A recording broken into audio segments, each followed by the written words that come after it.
Hello friends, this is your friend back with a new fanfic. What if Naruto had to deal with Mei, Hinata, Sakura, Ino, and all the Kunoichi of the Leaf? If you like this story, don't forget to like, share, and subscribe, and leave your thoughts in the comments. Now, let's start. Chapter 1. Mei Terumi, the beautiful and powerful Mizukage of the village hidden in the mist, was on her way to the village hidden in the leaves for a diplomatic mission. She was accompanied as usual by her main advisor Ao, and her bodyguard Chojuro.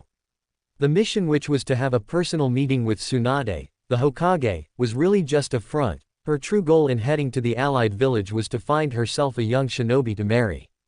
The biggest problem in the relatively young Misusage's life, she was only 33, she always told her mother, was that she was still single. It wasn't that she was unattractive, in fact she liked to think of herself as quite stunning.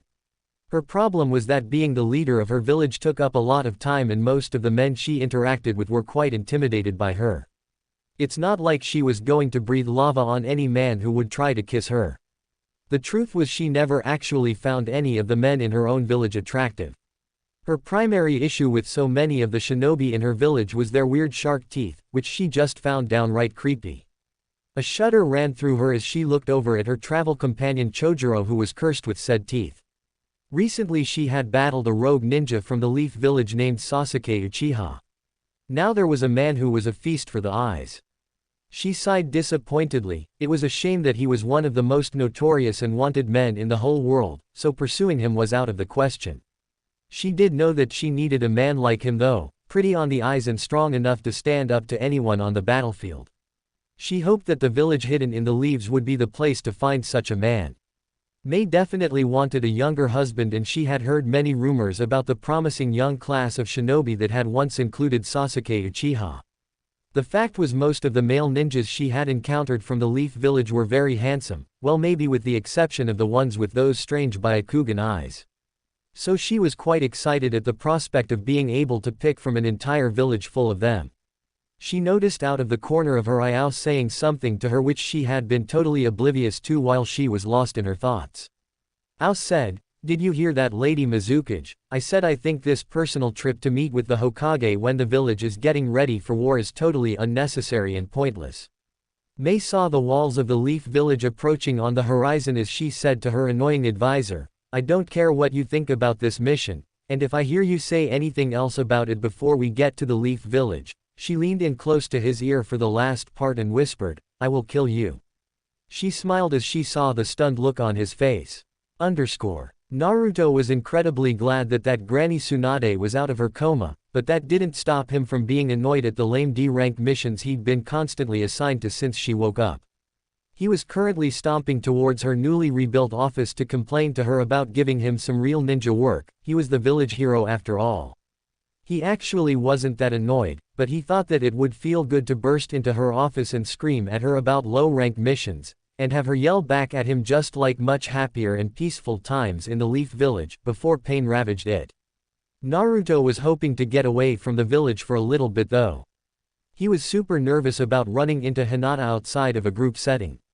The two of them had not really talked about what happened during the battle with Pain when she confessed her love to him before sacrificing herself to save him.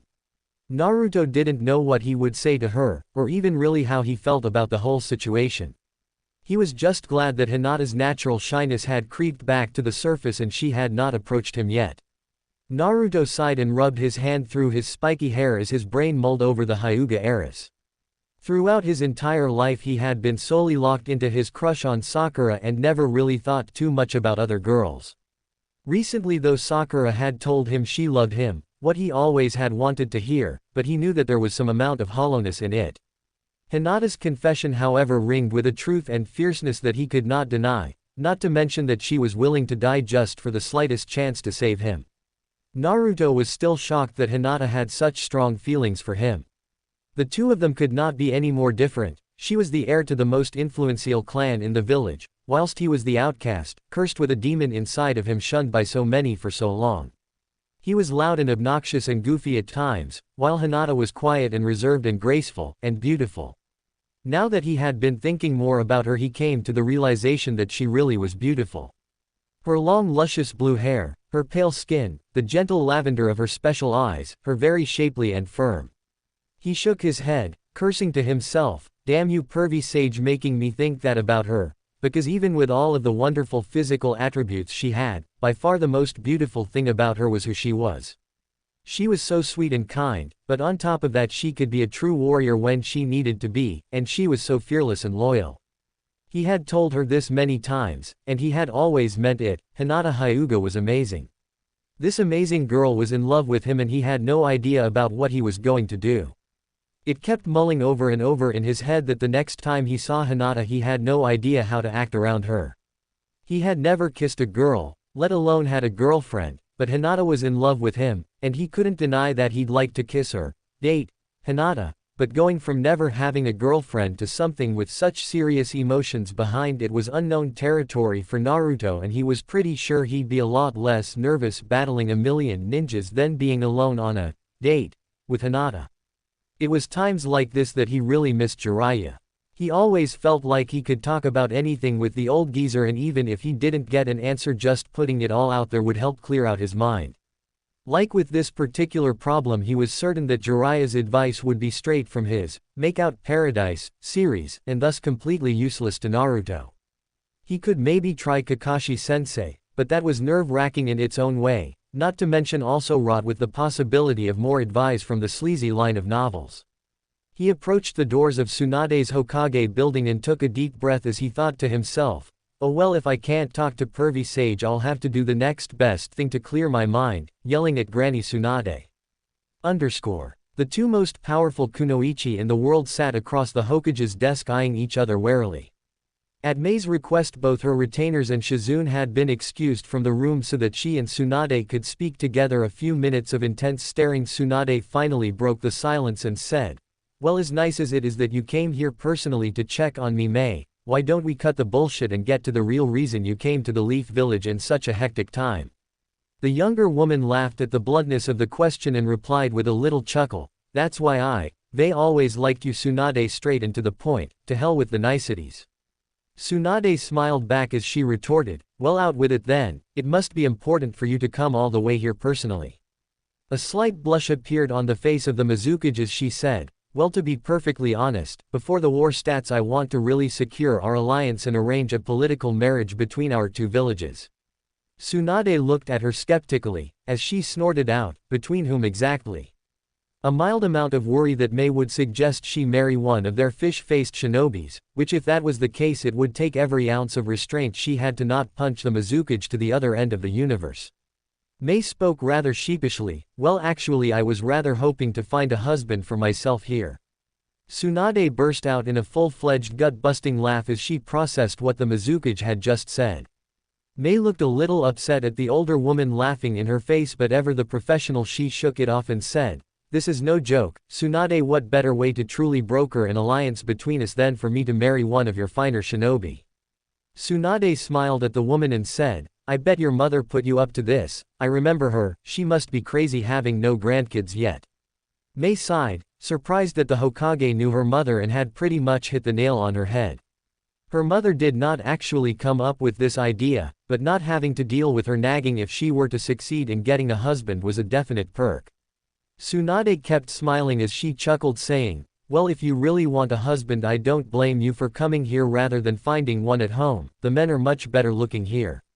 Tsunade continued, I have no problem with this little personal mission of yours, I'm just going to let you know that I will not force any man into this political marriage, but if you find a man who is willing I suppose I'll have to support such a convenient relationship to shore up the treaty between our villages. Let's have a drink to your good luck. Tsunade reached in her desk and pulled out a bottle of sake and 2 cups and poured them both a drink. They lifted their glasses and said a quick toast as Tsunade finished, I'll find you a nice guide to have the S-rank mission of escorting another Kage around the village. Just as Tsunade finished saying that, the door to her office burst open and an all too familiar voice shouted, Oba-chan, I'm sick of all these crap missions you've been giving me, I need a real mission now, Granny. Naruto finished as his blonde spiky hair and long muscular body came into full view of the room. Tsunade stood up from her chair and screamed at the top of her lungs, how dare you interrupt me when I have such an important visitor, This is the last straw, punk. I'm gonna send you back to the academy once it's rebuilt. Mei's eyes took in the young man in front of her quite hungrily. When she first came here she had hoped to snag someone who was dark and handsome like the Uchiha brothers. But now standing in front of her was the reincarnation of Minato Namikaze, the fourth Hokage, the most perfect male specimen she had ever seen. Years ago when she had been a chunin she saw the yellow flash of the leaf across the battlefield, and she had been mesmerized by his beauty. Now so many years in the future perhaps she would have her chance to snag the Adonis of a man who must be his son. The smile of a voracious predator who has just cornered their prey spread across her face as she spoke up to Tsunade. Now Tsunade my friend, this shinobi looks like he deserves an S-rank mission.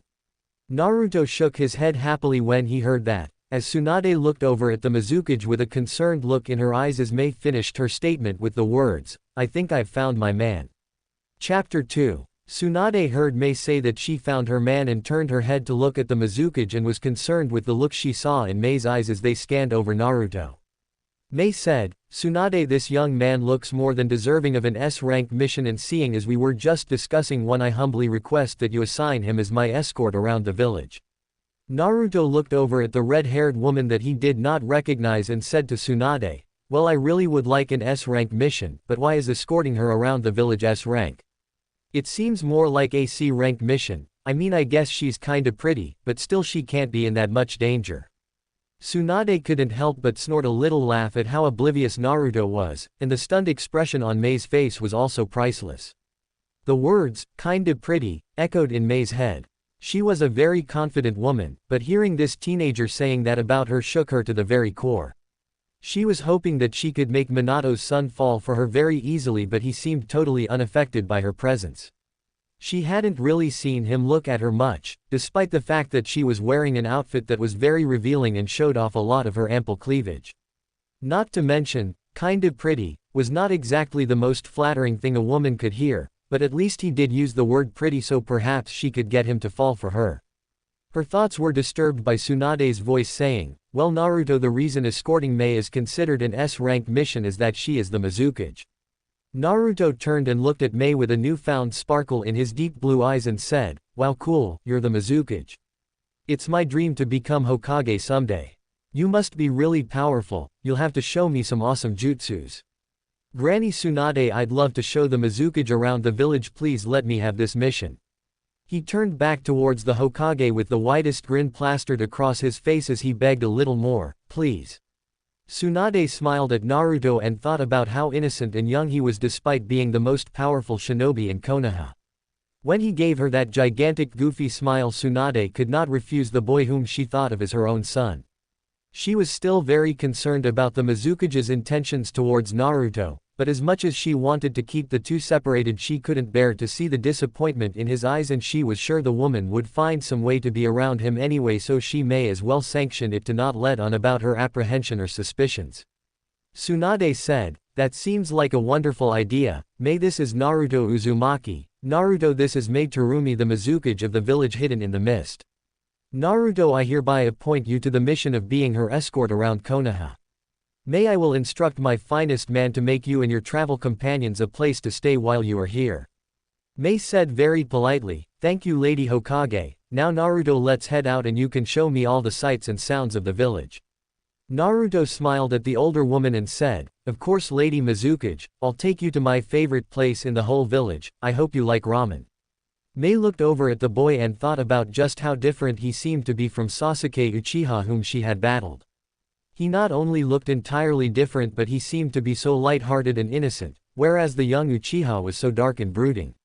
From her limited interaction with Naruto, she found it hard to believe that he could be a powerful ninja. However, she knew that as the son of the yellow flash of the leaf and the way that he interacted with the Hokage, just bursting into her office and yelling at her like that like it was second nature, meant he was very close to the legendary Sannin. She had no doubt that there was an incredible amount of strength and power under all of his youthful innocence, and she could not wait to peel every layer back to fully expose the delicious young man in more ways than one. She laughed and said, I don't eat ramen much, but I can't wait to try some if it's your favorite, and please Naruto, just call me Mei and not Lady Mizukage. I want us to be good friends. The unusual pair left Tsunade's office, and after they had been gone for a minute the Hokage shouted for Shizune to come in. Shizune walked in and asked, "Yes, Lady Tsunade." Tsunade replied, "Have Yamato drop whatever he is doing and tell him to use all of his chakra to make an exquisite house for the Mizukage, as she will be staying in the village for a short while. Also have Shikamaru report to my office immediately." Shizune shuffled out to carry out her orders. Tsunade sighed. She was still very concerned about Naruto and Mei's intentions towards him. She was going to monitor this situation very closely. Naruto and Mei exited Tsunade's office and Mei said to him, "Naruto, if you would please excuse me, I need to talk to my two companions in private for a minute, I'll meet you outside." Naruto shrugged his shoulders and said, "Sure," as he turned down the hallway and made his way outside. Mei walked over to Chojuro and Ao as they had been sitting in a waiting area while she had been in the meeting. Both men stood up as she approached and she said in a commanding tone, "I have a mission for both of you. That young man has been appointed as my escort, so I have jobs for both of you as he shows me around the village." Ao gave a little derisive snort, but she ignored it and continued, "We are going to be staying here as guests for a little while, so Chojuro, you will wait here for the shinobi who will take you to where we will be staying while we are here. Ao, I want you to very subtly gather as much information you can from around the village about a young shinobi named Naruto Uzumaki." Ao asked, "Naruto Uzumaki, you mean the Jinchuriki of the Nine-Tails Fox?" She mentally slapped herself. She forgot that Naruto Uzumaki was the name of the Jinchuriki of the Leaf Village. The fact that he was the host of the Nine-Tailed Fox was going to make her mission to marry him that much more difficult, but she was never one to back down from a challenge. Actually, the knowledge that he was a Jinchuriki made him only more attractive to her. That meant that he certainly was powerful enough to be her husband, and it made his bright and warm personality even more impressive. She knew the way most people treated the demon hosts, and for him to still be such a pure heart meant that he had a very strong will. She said to Ao, "Yes, him, and be very careful to make no one suspicious with your questions." With that, she turned around and made her way outside to meet Naruto. She got outside and saw the blonde boy in the black and orange jumpsuit leaning against a wall. His eyes locked onto her and a large smile spread across his face and he said, "Hey Mei, let's go, I'm starving, so let's hit up Ichiraku Ramen, it's the best food in the village." "It's this way." He ran up next to her and waved his hand beckoning her to follow. The two started walking slowly down the street. She looked around the still mostly devastated ruins of Konoha as she walked, and the reality of the looming war hit her a little. She heard the voice in her head that always nagged her about being unmarried pipe up and say, "This one is super cute, you better not screw this up, we need a husband." She contemplated the blonde walking next to her. She was really unsure of how best to approach seducing him. From the little she had been around him, she was pretty sure that a hard and fast approach would probably scare him away. He seemed much too sweet and innocent and probably inexperienced with girls to just jump him when they got alone.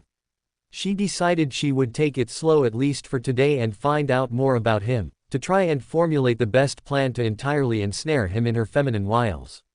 A good shinobi always gathered the most information they could before they made their move, and a day of talking with him, not to mention the information Al would scrounge up, would help her come up with a surefire plan. The one thing she knew that she had to get accomplished today was to get this kid's blood pumping a little when he looked at her. So far she had been very disappointed in how little he seemed to even notice that she was a damn sexy woman.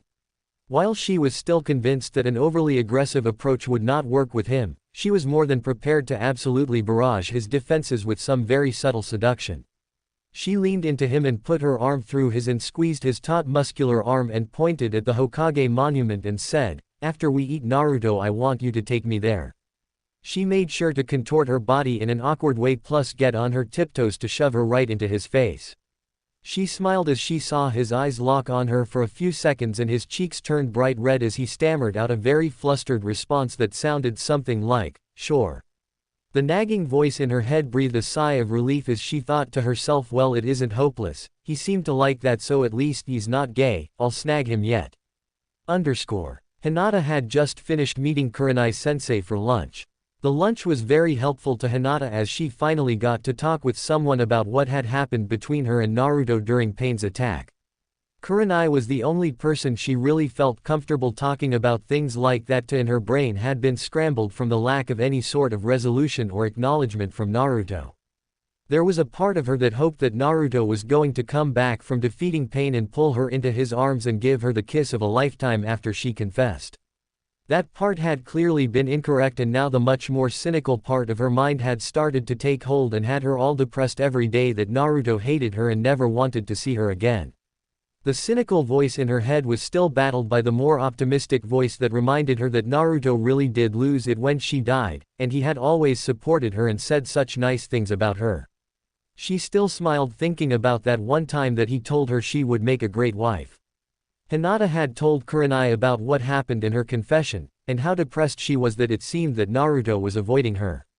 When Kurenai confirmed that Naruto probably was avoiding her, Hinata's heart sank. But Kurenai then made a very good point that just because he was avoiding her didn't necessarily mean that he was rejecting her. She said that Naruto had a lot to deal with going through all this loss and becoming the village hero, not to mention his burden of trying to redeem Sasuke. On top of that, Naruto certainly had some feelings for Hinata, but seeing as he had never even had a girlfriend, it was probably very nerve-wracking for Naruto to approach Hinata, because with her confession of such a strong love he'd go from being totally clueless to having something serious in the blink of an eye.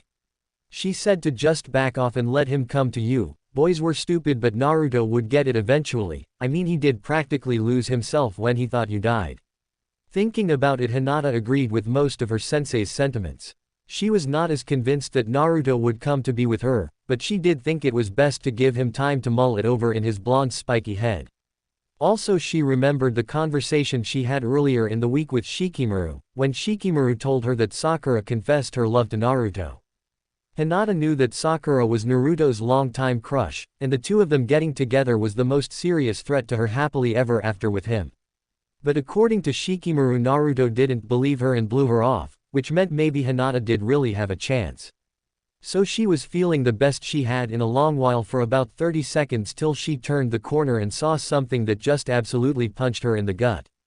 There right in front of her was Naruto, and to her absolute horror there was some slutty-looking red-headed old hag draped all over him. Oh my fucking god, wear some real clothes.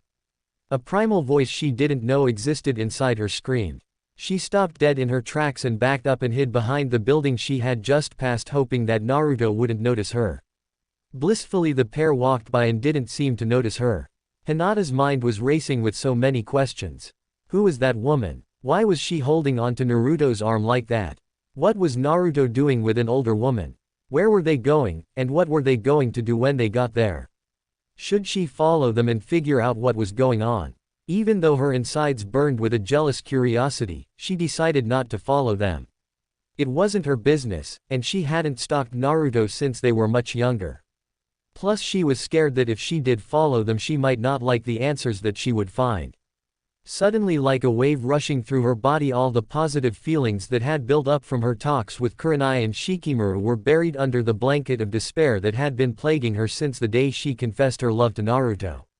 She slumped her shoulders and started her journey back to her house. She guessed if she couldn't have a date with Naruto, a date with some chocolate ice cream would have to make do for now. Shikamaru huffed and puffed in annoyance as he approached the Hokage's office in response to her summons. While he was glad that the fifth Hokage had woken up from her coma, he was now reminded of how high in esteem she regarded his intelligence, which in turn was a major pain to him because that meant she was constantly sending him on missions and asking for his counsel. It's not really like he had been busy, he was just down at the cryptology division having that mildly cute girl Shiho fawn over him. He didn't really care too much about Shiho, but it was always a nice boost to his confidence to be around her. She had such a schoolgirl crush on him and was so bad at hiding it. Though she tried, it really made him feel like Sasuke back in the academy days. Then he thought about Temari and how annoying and bossy she was, and yet most nights when he tossed and turned in his bed unable to sleep, a few thoughts about her sandy blonde hair and her dark green eyes, and her lack of clothes, and soon all the tension would be released and he could get to sleep. Shikamaru had never wanted to be like his father, but here he was as a teenager obsessed with a girl who was just as bossy and critical as his mother. He laughed to himself as he thought, I guess that's why jeans are jeans, as he knocked on the door to Tsunade's office that he had just reached. He heard the loud woman scream, "Come in." so he opened the door and walked into her office. She gave him a serious look as he entered and said, "Ah, good Shikamaru, just who I wanted to see. There is a very important matter I need to discuss with you, and let me make this very clear: if you ever mention anything we talk about in here now to anyone, I will personally pummel you into the earth till no one will ever be able to find your scrawny little butt for a million years." He shirked at the death stare the intimidating older woman was giving him, but his mind wandered to an image of the Hokage pummeling a certain part of his body while screaming at him and staring like that, and that image started to make his face get a little flushed. He thought to himself, "Damn Shikamaru, you really are a sick puppy," as he spoke up in the most confident voice he could muster. "Of course, Lady Hokage, I'll take it to my grave." She seemed content with his answer, so she started, "We have a most important visitor to our village. Meiturumi the Mizukage has decided to grace us with our presence. She has come here to solidify our alliance by marrying one of our shinobis." Shikamaru gulped and started to sweat. His mind started to panic. Holy crap, is my mission going to be an arranged marriage? Tsunade saw the teenager go pale and laughed. "Don't worry, Shikamaru, I'm not going to order you to marry her. Besides, if you end up marrying a foreign Kunoichi to shore up an alliance, we both know who that would be," she said with a little smirk as he blushed. Shikamaru wanted to change the subject quickly, so he asked, "Well then, why have you summoned me here? I don't know anything about the Mizukage." Tsunade replied, "Well, you see, I think she's already picked her target, and I want to make sure that she doesn't trick him into marrying her, and seeing as you are one of his closest friends, I'm putting you in charge of making sure that doesn't happen." Shikamaru asked, surprised, "She picked Choji?" Tsunade laughed, "I wish she picked Choji, I'd be 100% behind that. No, she seems to have taken a liking to Naruto. So I want you to tell me all you know about Naruto's love life, and then we'll try to figure out a way to keep the two separated." Shikamaru thought about Naruto and his love life, which in all honesty there was not really all that much to it, but the little bit of action that there was had all happened in a short and recent span. He started, "Well, as far as I know, Naruto has had a crush on Sakura since the academy, but she recently told him she loved him and tried to manipulate him into being with her so that he would give up on Sasuke. Naruto didn't believe her and has also seemed less and less infatuated with her as we've gotten older. Hinata told Naruto that she loved him when Pain attacked right before she sacrificed herself to save him. The two of them have not talked about it since the attack, and poor Hinata is all worried and confused that Naruto hates her. While I have not actually talked to Naruto personally about his feelings towards Hinata, I'm pretty sure that he likes her and is just nervous about his inexperience with girls. Everyone in the village has known Hinata has had a crush on Naruto since they were like 6 years old, except for Naruto. I think Naruto has had a crush on Sakura for so long because he subconsciously believed that he could get her, not to mention his lifelong rivalry with Sasuke. Taking away one of Sasuke's fangirls would have been a victory for Naruto over Sasuke, something that he has always been desperate to strive for. With Hinata, however, Naruto's subconscious self-worth issues have never allowed him to believe that he was in the same league as Hinata. She is the heiress to the most important clan in Konoha, and he was the most hated wretch shunned by the village.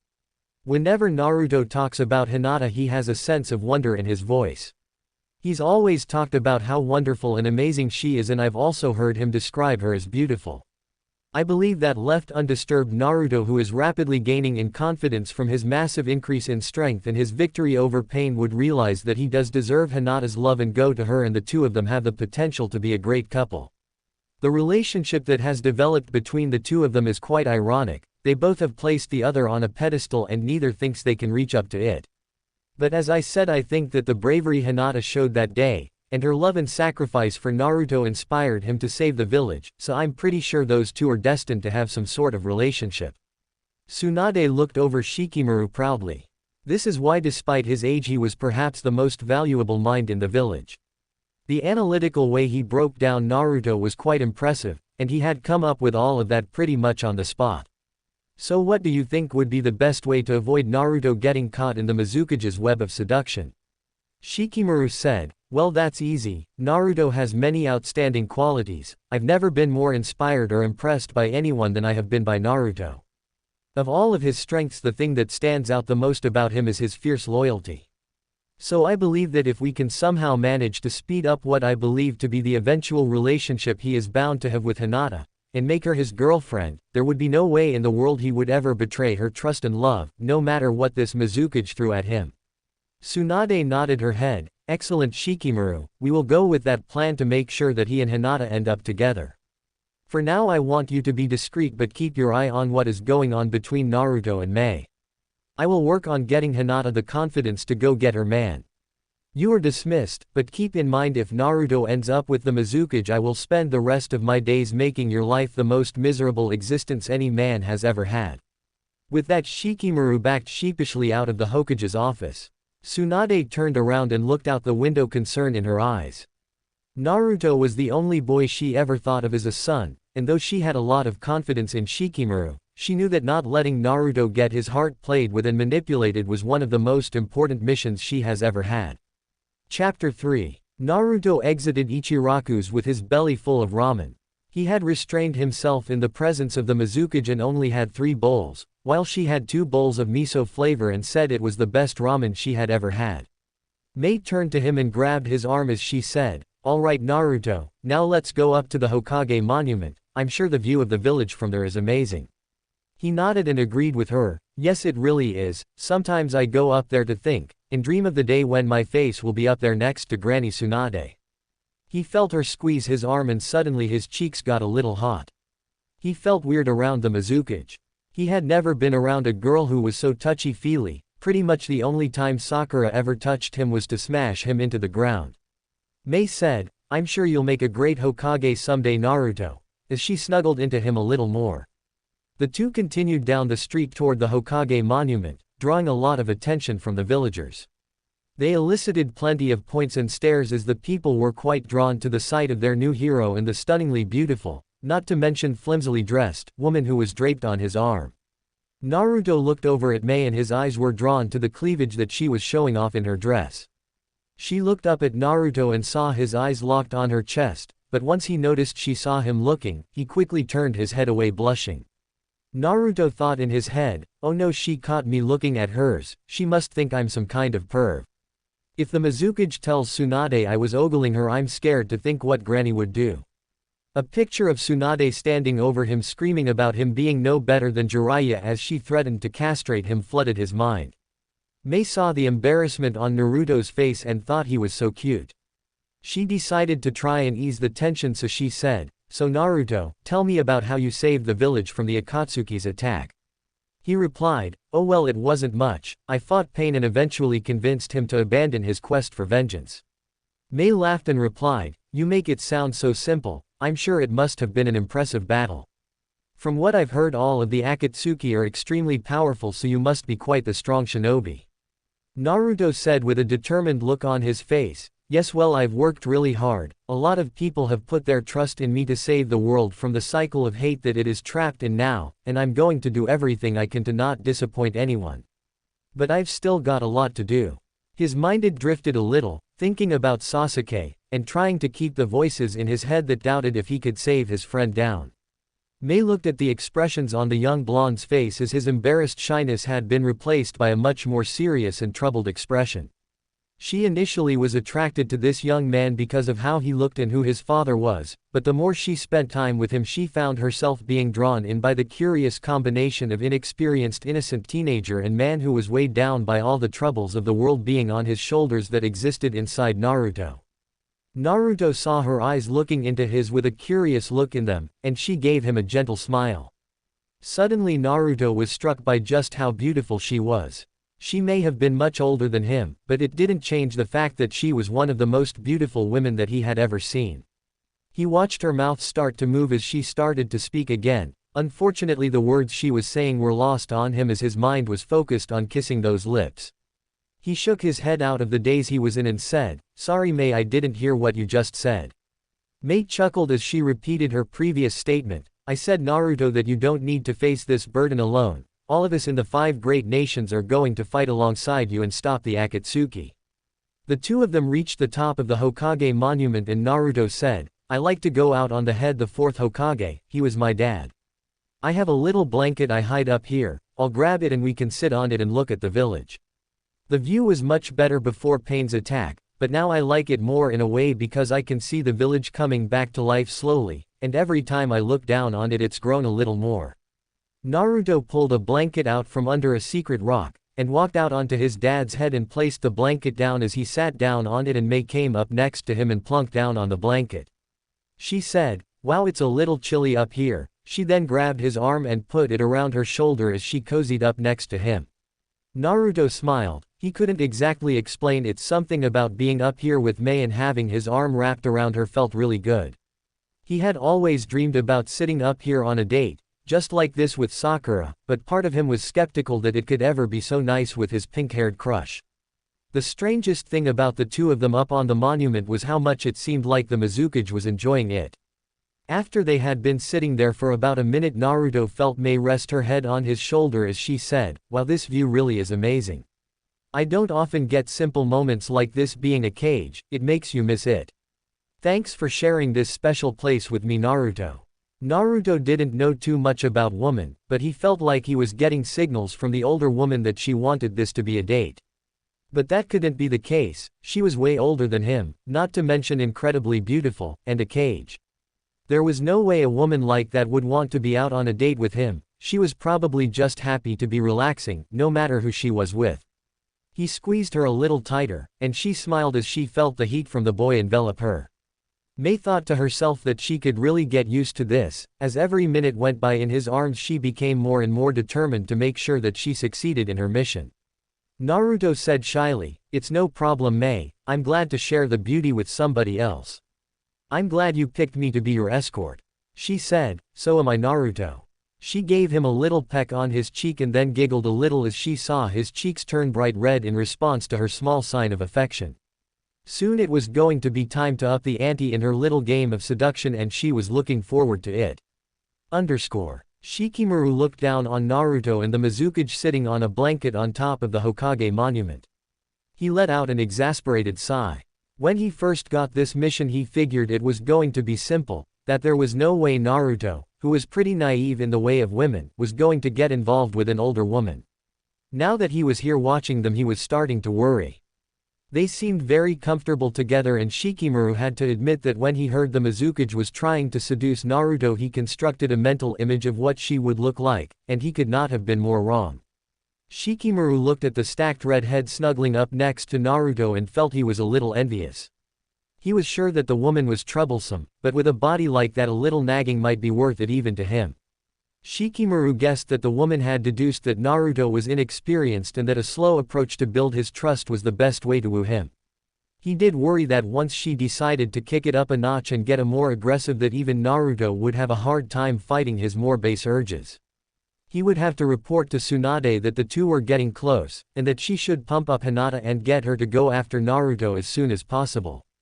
Shikamaru made a shadow clone who he left to keep the two of them under surveillance and made his way back towards the Hokage's building. This really wasn't good. When he got to Tsunade's office she was not going to be happy, and he could certainly expect some shouting. I mean, what is he supposed to do? Jump down and keep the two physically separated? His plan was to use Hinata to keep the two apart, and Tsunade said that she was going to take on that aspect, so really it was up to her to take care of it. Shikamaru rubbed the back of his head and knew that all of the logic in the world wouldn't do him any good in the face of an outraged Tsunade. How did he get stuck with such troublesome duties, and on top of it all he was going to have deal with Tamari, as that Kunoichi was due in the village any day now. Whenever that sandy-haired vixen was around she was always hanging around him, and he was sure that she would be curious about why he had to follow around Naruto. Then she'd nag and nag him till he eventually spilled the truth, and then Tsunade would kill him. Ugh, he groaned out loud as he thought, "Man, Hinata, I really hope you can come through for me and make it easy by snagging Naruto." Mei and Naruto spent a few hours talking and getting to know each other on top of the monument. Eventually the sun set and it was early evening, so the two of them made their way to the house that had been set aside for her and her companions to stay in while she was in Konoha. Once they reached the front door, Mei said, "Thanks for today, Naruto, I'm looking forward to our date tomorrow morning." She pulled him into a hug and gave him a quick peck on the cheek. She then finished with, "Good night, see you tomorrow." With that she went into the house and closed the door behind her. Naruto stood there looking at the door with a stunned expression on his face, as he thought nervously to himself, did she just say date? Chapter 4. Mei was in her room at the house Tsunade had set aside for her stay in Konoha. Ever since Naruto dropped her off, Mei had been wrestling with a strange mixture of disappointment and nervous excitement. She spent the hour immediately after their separation picking out the outfit she was going to wear when he met her in the morning. She felt kind of silly being so worked up after just one sort of date with a teenager, but she also felt refreshed and happy that she could still get these feelings of infatuation. Since becoming Mizukage, her life had gotten much more interesting and exciting in many ways, but the romantic part was a sad casualty. Ao had suggested she marry some rich sibling of one of the feudal lords years ago, and that arranged date had been a disaster, as not only was he like 15 years older than her, but he was also disgustingly fat. That was the closest she had ever come to killing her advisor like she has so often threatened. Mei flopped down on the bed as her mind continued to fixate on Naruto. Here she was, one of the most powerful shinobi in the world, lying on her bed like a giddy schoolgirl, her mind awash, drowning in a giant pool of blue orbs nestled on a certain blonde's face. She smiled as she thought of his silly grin, and how cute he looked when he was shy and nervous around her. She had spent the last few years having the romance part of her brain completely shut down, and now it seemed like it had kicked immediately into overdrive. She knew that while tomorrow would be fun, it was going to take every ounce of restraint she had to not jump him on the spot once she saw him in the morning. Mei was still sure that Naruto was quite inexperienced, and she still had to take a cautious, careful approach so she wouldn't scare him off. She kicked off her shoes in frustration as she realized that when she came up with this plan to marry a leaf shinobi, she didn't really think it through.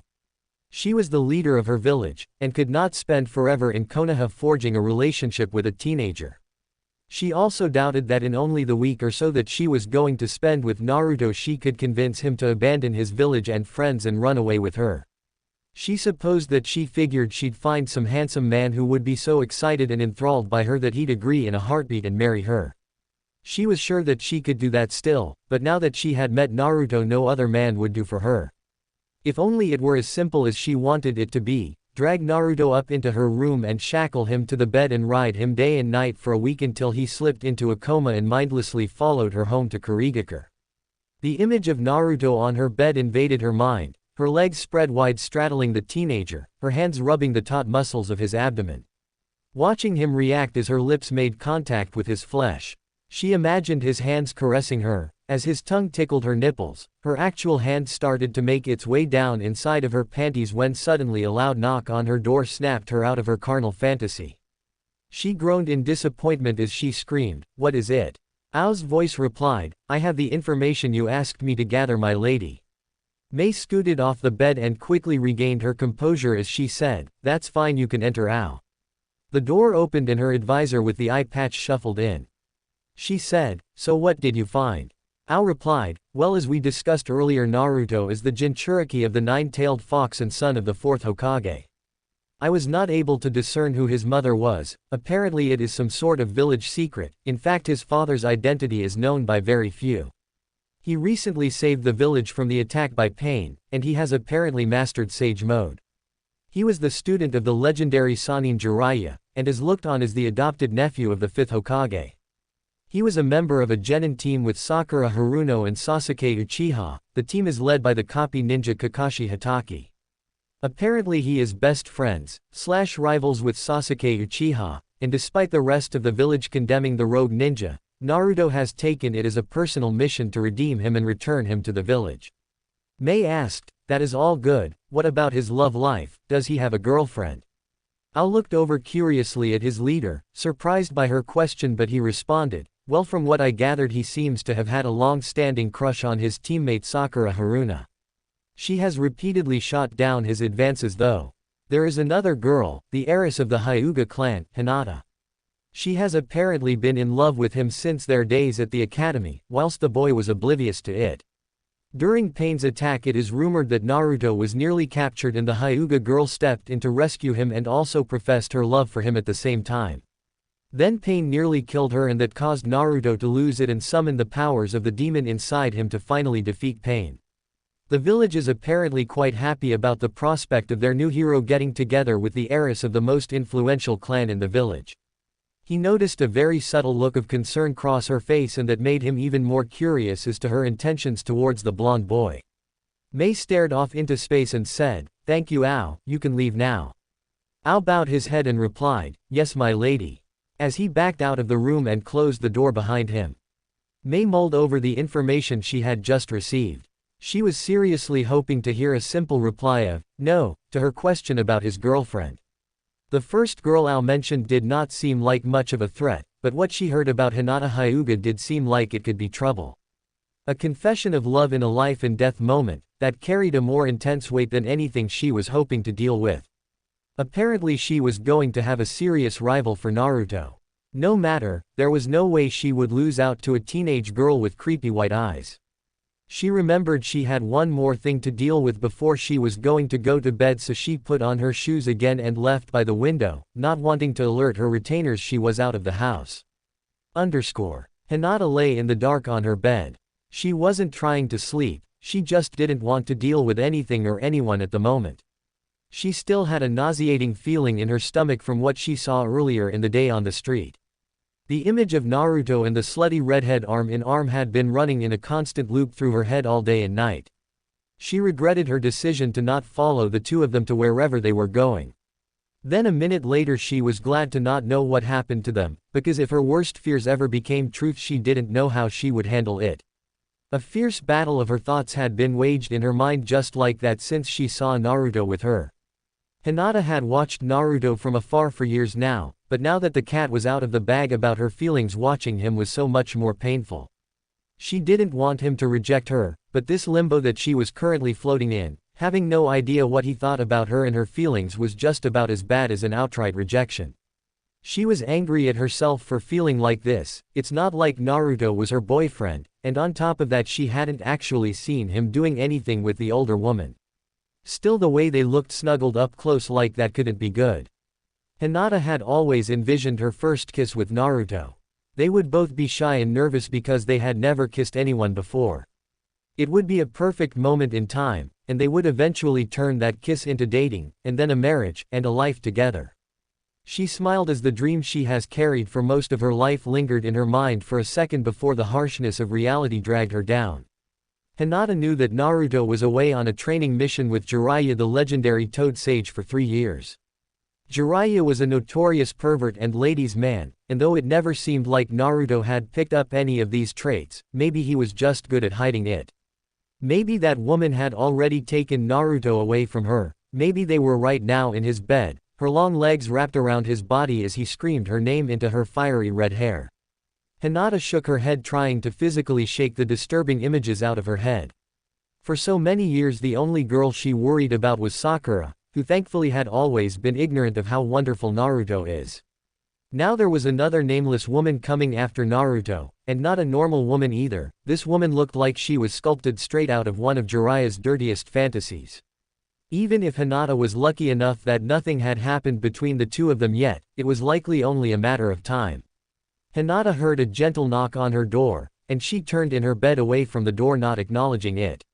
Another knock about 20 seconds later was followed by the door opening slowly, and her sister Hanabi poked her head through the door. Hanabi said in a very soft and gentle tone, "Sorry to disturb you Hinata, but this came from the Hokage's office for you." Hinata rolled over in her bed and saw her sister holding a rolled-up piece of parchment that looked like an official document. Hinata said, "Oh thanks Hanabi, just put it on my desk, okay?" Her sister walked across the room and placed it on the desk and then left the room. Hinata got up and headed over to the desk, picking the parchment up.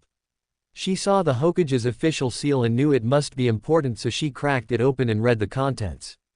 It was very simple and straightforward, demanding Hinata show up for an audience with the Hokage first thing in the morning. She put it down and then collapsed back onto her bed, saying to herself that maybe a mission would be good for her, get out of town so she could save herself the stress of seeing Naruto and his new friend. Naruto was usually a very sound sleeper, but tonight his mind was just flooded with too many thoughts to let a peaceful rest wash over him. His day with Mei had been very interesting, and he was glad to make friends with another Kage. Her parting words about being anxious for their date tomorrow still rang in his ears. He still found it hard to believe that a woman like her would want to have anything to do with him like that, and was convinced that she meant the word date in a very neutral fashion. There was another voice in his head that had been getting louder and louder the longer he tossed and turned in his bed that had quite the contrary opinion though. It kept screaming that all the signs were there that she wanted it to be a date. Naruto knew very little about women, and he was well aware of that fact. He knew that he could very easily be misreading things, but even if he did misread them he couldn't deny that there was definitely something there.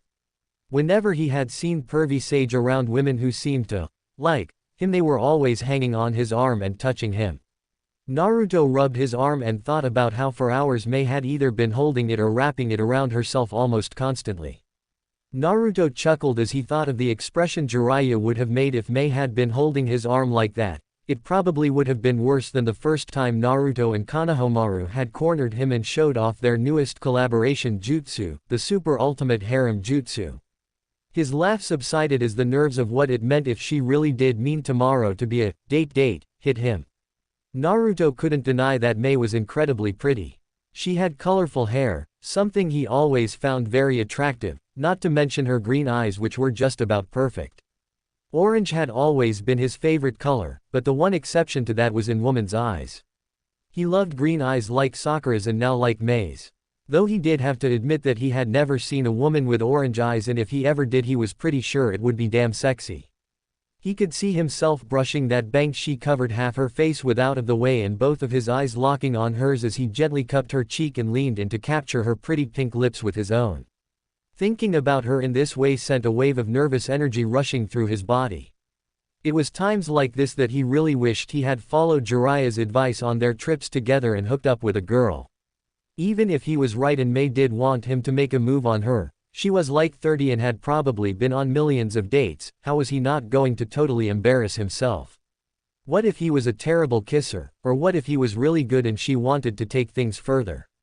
His body got extremely excited at that prospect as he remembered how incredible her looked in that dress. The thought of them without the dress and being within the reach of his hands almost completely blew his mind. But then what if he did totally misread the situation, and he made a move and she killed him and then turned him into Tsunade for being a perv?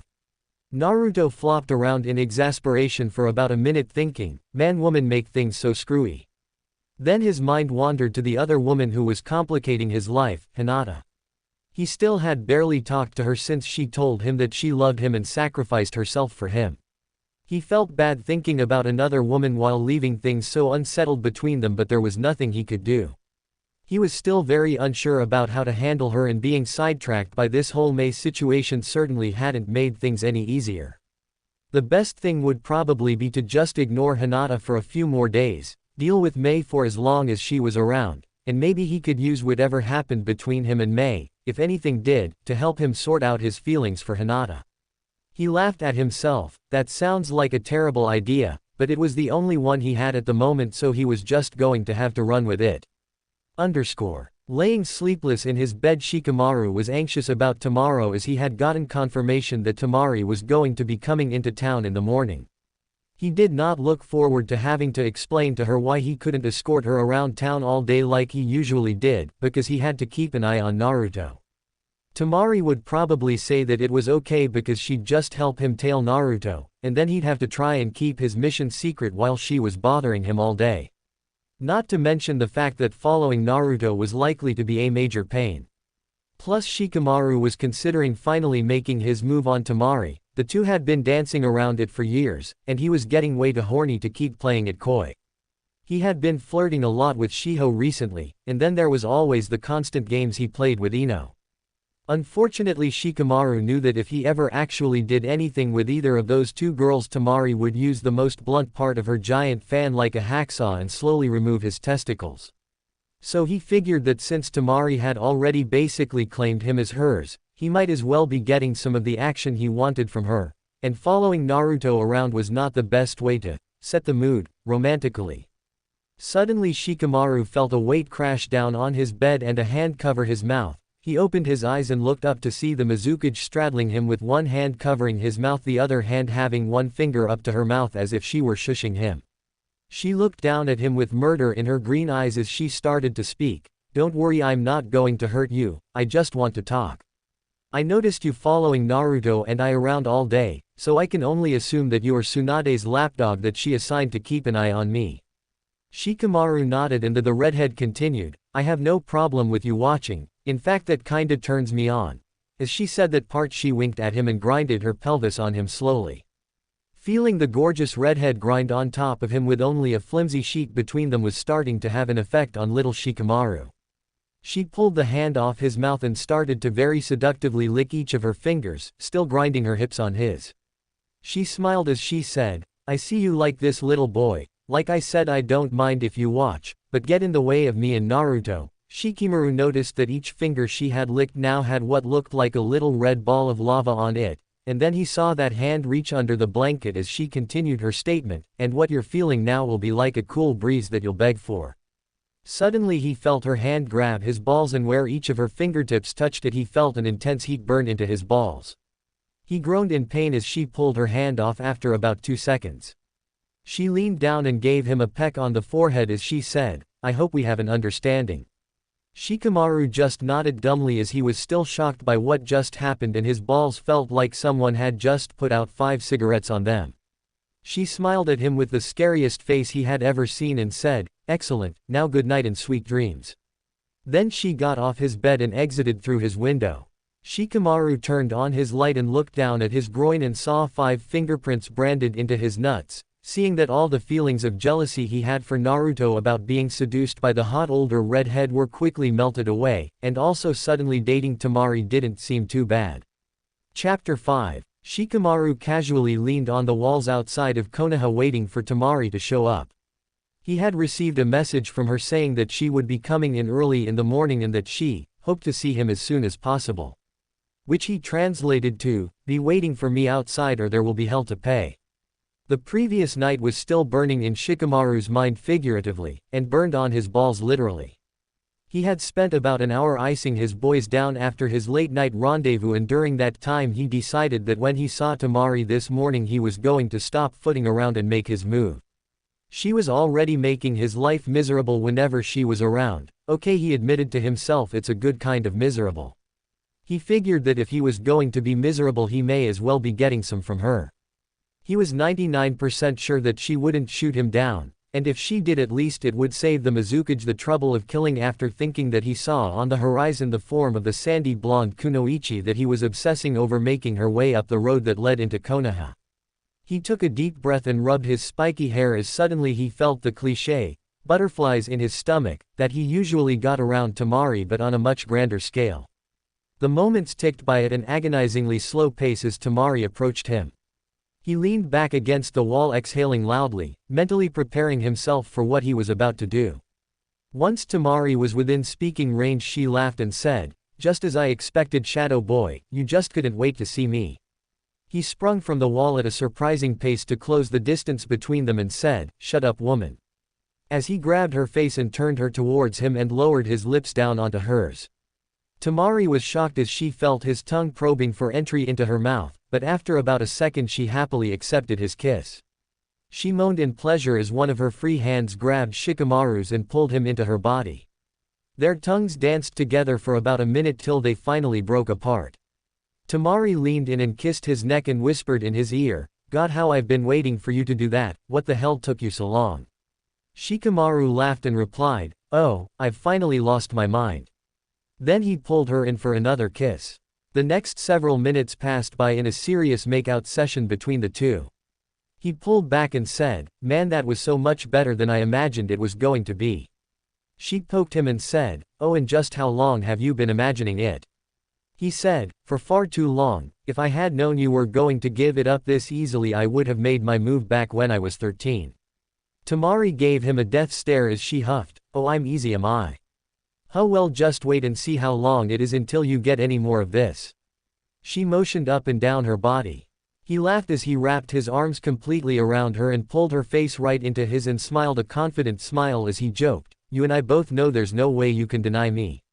He caressed her cheek and locked onto her emerald green eyes. She gave him a shy smile and blushed a little bit as he continued, the playfulness gone in his voice, replaced by a very serious tone. I really am an idiot, Temari. You are the most beautiful thing I have ever seen. I don't know what took me so long, but I want to make up for every second that we've wasted. His lips greedily crashed down on hers again as they lost themselves in another kiss. She pulled back and said in a flustered voice, God Shika, how did you get to be such a good kisser? Her eyes darkened as she started to say, you haven't been pranked. She was cut off by another kiss of his. He replied, pulling back, Shish Tamari, don't worry, I only practiced with Choji. Then he shot her a ridiculous grin. She couldn't help but laugh at the absurd statement and quickly retorted, well then maybe I'd better go see how good he's gotten. Shikamaru wrapped her tightly into a hug and whispered in her ear, nah, that's not going to happen. Now that I've got you, I'm not ever going to let you go. He squeezed her tight and Tamari felt a rush of excitement at the possessive tone in his voice. She had never been so happy in her life. She was the sister of the Kage and presented a tough-as-nails image to the world. Well, it wasn't really so much an image as she really was just as strong as her Jonin status would suggest. Still inside of her there was a young woman who had longed for a moment like this, and for some reason she didn't fully understand for years now. In these girlish fantasies the hero was always the lazy shinobi who was now holding onto her like they were the only two people in the world. She rested her head on his shoulder and let out a contented sigh. She had always enjoyed the antagonistic and flirtatious nature of the relationship between herself and Shikamaru. The tension created by their pent-up desires being buried always made being around him feel so electric, but now she couldn't wait to see what kind of sparks would be created when they both let those desires bubble fully to the surface. She whispered in his ear in the most seductive voice she could muster, let's take this to your bedroom, Shikamaru. He groaned and replied, well, Tamari, as much as I want to, and Lord knows I want to. Little Shikamaru, standing at full attention despite the recent ball torture incident, was testimony to that. Unfortunately, I'm in the middle of a very annoying mission right now, and if this were any normal sort of mission I'd blow it off, but Lady Tsunade gave this to me personally, and if she ever found out I blew it off to do that, well, let's just say our first time would also be our last. Tamari looked over at him, kind of concerned, curious about what kind of important mission this could be. She asked the obvious question, what kind of mission is it, can I help?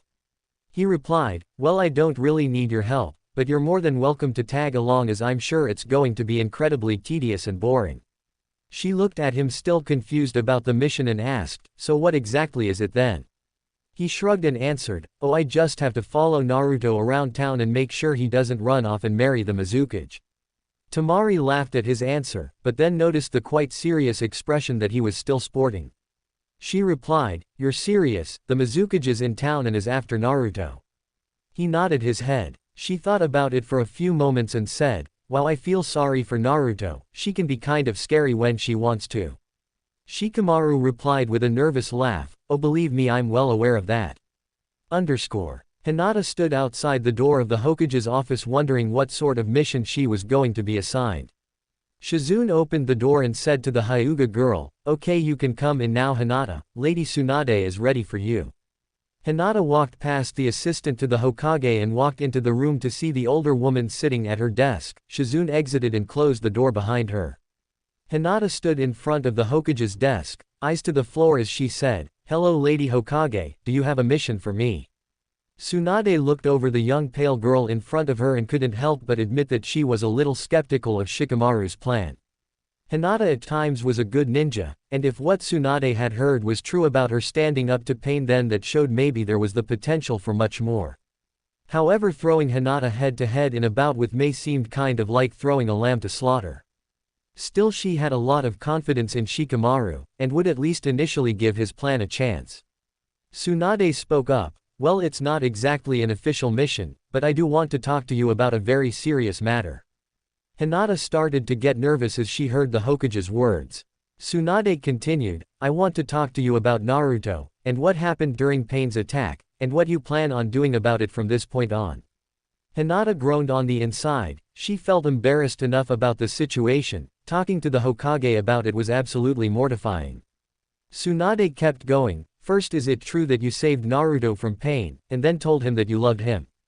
Hinata nodded her head and then meekly answered, well, I didn't exactly save him, but I did confess my feelings. Tsunade looked at the girl a little proud and a little sad and asked, well, what did Naruto say? Hinata replied, well, with the village being rebuilt and all, we haven't really gotten a chance to talk. Plus he's been running around town with some tramp, she finished to herself in her head. Tsunade measured the girl in her eyes and decided that if she was going to get Hinata to take any kind of action, she was going to have to light a major fire under the girl. Tsunade started into her. Well, Hinata, I don't know if you are aware of this, but that boy who you are supposedly in love with is currently being targeted by the Mizukage of the village hidden in the mist. Hinata looked horrified. She just saw him yesterday. Surely he can't be hurt. She tried to console herself. She asked, almost afraid of the answer, he's not hurt, is he? Tsunade laughed. I wouldn't be worried about Naruto if she wanted to hurt him, he can take care of himself. Hearing Tsunade say the word, she, made something click in Hinata's mind. Could that woman she saw yesterday be the Mizukage? Tsunade continued, no, the Mizukage has quite the opposite in mind. She wants to marry him. Hinata felt all the air get out of her like she had just been punched in the gut by the words that came out of the Hokage's mouth. When Hinata saw Naruto with that redhead yesterday, she was worried, but somewhere in the back of her mind she was comforted by the fact that even if he had with her, she would always take him back. No matter what he did, Hinata would always accept Naruto. The news that the beautiful woman she saw him with was not only a Kage, but also wanted to marry Naruto was devastating. She wasn't just some random skank, she was beautiful and powerful, and she wanted to take Naruto away forever. Hinata looked crestfallen as she absorbed the news. Tsunade looked at the girl and could feel the anger starting to rise inside of her. She started to shout at the girl. Is that all you're going to do, Hinata? Sit in my office and look sad. You said you loved him, you almost died for him, and here comes some woman from another village and you're just going to give up. I love Naruto like a son, and if you're going to act this pathetic, Hinata, you don't deserve to be with him. I don't want the Mizukage stealing him from this village, and I can see in your eyes that you really do love him, so go out there and do something about it. I know he didn't come and sweep you up in his arms right after you told him you loved him, but you know as well as I do what a knucklehead he is. You probably scared him. I know this is hard for you, but you've got to be bold, Hinata. Don't let Naruto screw this up for himself. This could be the most important moment in both of your lives, so go out there and get your man. Hinata felt a little better when she heard the Hokage's words, but she still had some doubts. She asked Tsunade, her voice shaking with trepidation, do you really think I have a chance, Lady Hokage? I really do love him and want to be with him. I'm just scared. I don't know what I'll do if he rejects me. Tsunade calmed down and felt a little bad for yelling at her. She answered, her voice softening up considerably, I don't know, Hinata, I don't have all the answers. I do know that Naruto has the biggest heart of anyone I've ever met, and you are one of his most precious people. The whole village had been devastated, and he was surrounded by death, but it wasn't until he thought pain killed you that he really lost it. Naruto may be loud and obnoxious, but underneath it all, when it comes to romance, he's really just as shy and innocent as you are. He probably didn't talk to you after the attack because he couldn't figure out how to tell you how much he appreciates what you did, and how much you mean to him. You've just got to be a little more forceful and make him tell you those things. Tsunade gave Hinata a reassuring smile as she finished. Hinata nodded her head, mustering up all the confidence she could as she replied, yes, Lady Hokage, I'm going to go out there and find Naruto and make him look me in the eyes and tell me how feels. Tsunade laughed and said, Naruto's an idiot. I suggest that when you see him you don't tell him how you feel, just walk up to him and kiss him, let him show you with his response. Hinata blushed at her suggestion but said, okay, Lady Hokage, maybe I'll try that. Thank you for this talk, I really needed to hear this. Tsunade said, well, I just want Naruto to be happy, good luck, Hinata. Hinata said her goodbyes and backed out of the office as Tsunade leaned back in her chair and pulled out a bottle of sake. She poured herself a glass and took a sip as she thought about the conversation she just had. She was still very uncertain if Hinata would actually be able to muster up the courage in the moment when she saw Naruto. Tsunade also did not know how Naruto actually felt about Hinata, and she hoped that she did not just send the girl to get crushed. She sighed as she thought to herself, well, if Shikamaru's wrong about Naruto's feelings for Hinata, then she'd have to play her last ace in the hole. She'd just order Sakura to seduce him. She was pretty sure that there was no way Naruto could turn down Sakura. Naruto was making his way down the street towards Mei's house.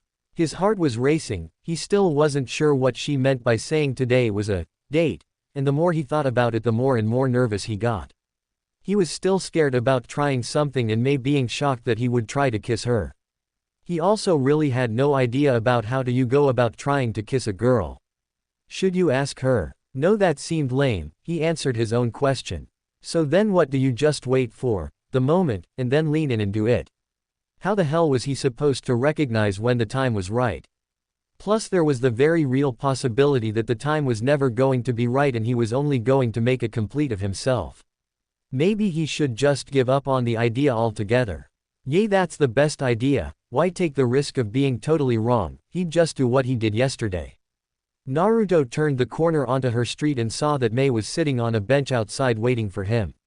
His eyes almost popped out of his head when he saw the tiny little pure white sundress that she was wearing that showed off almost the entirety of her long supple legs. Not to mention the way it bunched up around her, showing off just how enormous and delicious they looked. She turned her head towards him and smiled large as she got up and approached him. Suddenly the voice of his teenage libido started shouting in his mind, "I don't care if we have a 1 in a million chance, there is no way I'm letting you wuss out on us. Look at her." Naruto smiled nervously as she came close and said, "Oh hey Mei, you look really pretty." She laughed lightly at his compliment and replied, "Thanks Naruto, before we take off today there is one thing I want to clear up." As she said that, she grabbed one of his hands and lifted it up, putting it directly on her. Naruto looked like a deer caught in the headlights as she leaned in and whispered, "I really am looking forward to this date." Then she kissed him as deeply and passionately as she ever has any man in her entire life. Chapter 6. Naruto was stunned as Mei's lips crashed down on his, but after about 2 seconds instinct kicked in and he happily started to return the kiss. Their tongues were intertwined and his hand which was on her started to explore. He had never felt a woman's before, and it was soft and incredible. He started to squeeze her, but suddenly he was shocked by a very familiar angry voice screaming, "Naruto." He pulled back from Mei and turned right in time to get punched right in the gut by his longtime crush Sakura. He fell to his knees as she looked down on him, rage burning in her eyes as she shouted, "Oh my god Naruto, you creep, groping this poor woman in the middle of the street. You cannot become like that pervert teacher of yours." Naruto stuttered out, with fear in his voice, "Saw Sakura-chan, it's not, I didn't, she kissed me." Mei, who was filled with disappointment by her first kiss with Naruto being interrupted, looked on the scene in front of her with confusion. She stared at the pink-haired girl in front of her with serious curiosity. She thought to herself, this is the Sakura girl with whom Naruto has had a crush on for years. So this was one of her romantic rivals. Mei was upset that the girl was not as ugly as she had hoped for. Despite her smallish and largish forehead, the girl had beautifully colorful pink hair, and big hopeful green eyes. Overall Mei decided the girl was very pretty, which dragged her already disappointed mood a little further down. While Mei had been sizing up Sakura, inside of Sakura's mind she was still processing the information that this older woman kissed Naruto. She looked at the woman standing there and couldn't help but feel a little self-conscious. This older redhead might have been the most beautiful woman she had ever seen. Sakura said, still surprised, "She kissed you Naruto. But she looks old enough to be your mother." Hearing those words come out of the pink-haired girl's mouth snapped Mei to attention and pissed her off. She turned to Sakura, and said in a deathly creepy and serious voice, "I am the Mizukage, and Naruto is my escort around Konoha. I would appreciate it if you would stop attacking him and let us get on our way." Sakura is it. I'm sure Lady Tsunade would not be very pleased to find out one of her ninjas was harassing a Kage of another village. Mei would have loved to boil this girl in lava, but being in an enemy village she had to stay civil, much to her chagrin. Sakura was becoming even more confused. This woman was the Mizukage and she was kissing Naruto. What the hell was going on here? She heard the voice of the Mizukage continue, "Come on Naruto, let's go." Naruto was still on his knees and looked up at Mei and saw that she was giving Sakura an evil-looking stare. He then turned to Sakura and saw a strange combination of shock, embarrassment, and anger all swimming on her face. Naruto got up and said to Sakura, "Well, I guess I have to go, see you later Sakura-chan." With that he turned and Mei made sure to latch onto his arm as the two of them walked off, leaving Sakura standing there stunned. Sakura stood there still bewildered by what just happened. When she first saw Naruto kissing that woman, she felt rage build up inside of her that she couldn't explain. Then finding out that the woman was the Mizukage shocked her. Why would the leader of a hidden village be making out with Naruto? She shuddered as she remembered seeing his hand on her. That image bothered her in a way she didn't understand. Just what the hell was going on here? She scratched her head, and turned around to make her way to Lady Tsunade's office. She had a lot of questions that needed answers. Naruto felt Mei squeezing his arm as the two of them walked away from Sakura. He looked back briefly and saw Sakura still standing in the same spot, confusion still written all over her face. He felt kind of bad leaving her there, but then he looked back over at Mei and saw her eyes were staring up at him with what looked like concern. He was confused as all hell. Mei just kissed him rather forcefully, and it was awesome, and he wanted to do it again. Still being hit by Sakura moments after that made him feel guilty about enjoying it. Throughout most of his life whenever he thought about kissing a girl it was always Sakura that he thought about, but her attitude always made it seem like that would never happen, and now he was here with a beautiful woman who not only would let him kiss her, but seemed to really want it. Naruto wouldn't hold back any longer. Bright blue eyes had been locked with smoky green eyes in an angst-infused silence for moments that seemed like an eternity when finally Naruto gave in to his desire and crashed his lips down on Mei's. Their lips locked together, the two of them backed off of the street and she pushed him up against a wall. Their lips didn't break apart for minutes, but eventually they both came up for air. Naruto's head fell back against the wall as he caught his breath. His heart was racing as he felt Mei put her head on his chest. He leaned down and kissed her on the top of her head, and then he said, "Wow Mei, that was great." She said, "Yay Naruto, it really was." She looked up at him and smiled and then gave him light peck on the lips. She tried to pull back, but he didn't let her as he captured her lips for another passionate kiss. She eventually did manage to pull away and she wrapped her arms around him and nuzzled her head in his chest again as she said, "I don't know why Naruto, but being around you just makes me feel more alive than I have been in years. From the moment I first got around you I just wanted to get to know you more and more." Suddenly the tender moment was broken up by Naruto's stomach grumbling. Naruto looked embarrassed as he said, "Sorry, I didn't eat breakfast." Mei giggled as she replied, "Well, as much as I'd love to stay here snuggled up against you I suppose we'll have to grab a bite to eat." With that the two of them backed off of the wall that they had been making out against and headed off towards a restaurant for breakfast. The words, "Oh shit, oh shit, oh shit," were running on a loop inside of Shikamaru's head as he watched Naruto and Mei make out on the street. Tamari looked over at him and asked, "What was your mission again?" He replied in a very somber voice, "To watch Naruto and make sure nothing happens between him and the Mizukage." Tamari laughed as she joked, "Well, you seem to be doing a pretty shitty job then, Shadow Boy." Shikamaru laughed sarcastically and replied, "Thanks for the help, Tem. Just what I need from my girlfriend, an incredible ability to state the obvious." She continued laughing as she quipped back, "Oh, so I'm your girlfriend now, am I? I'm not sure if I want to be with a shinobi who fails at such easy missions. What was your plan anyway? Usually that pretty little brain of yours has already figured everything out, but here you seem to just be following along getting your kicked in." Shikamaru stared back at her trying to figure out how to take the term, "pretty little brain," and having to agree with her that he did appear to be going after this mission much less prepared than he usually is. He answered her question, "My plan was to make Hinata confront Naruto with her feelings, and then hopefully he'd start to date her and given his strong sense of loyalty he'd fight off whatever advances Mei threw at him because he was with Hinata." Tamari looked at him skeptically and said, "That seems like an awful plan. Why'd you pick Hinata? Wouldn't Sakura have been a much better choice?" Though you might luck out seeing her reaction to him kissing Mei and the way she looked after they walked off together, she might go and stop this on her own. Shikamaru answered, "I picked Hinata because she told Naruto she loved him right before she threw herself in front of pain to save him, and also Sakura tried to tell him she loved him to stop him from going after Sasuke still, and Naruto didn't believe her. I'm convinced that if Hinata would ever show the hell up my plan would work, but she's been a ghost. I left Lady Tsunade in charge of convincing her to go after Naruto, but I have no idea how it's going." Tamari shrugged as she responded, "I guess you're better friends with Naruto than me, so if you're convinced that Hinata will work I'll believe you.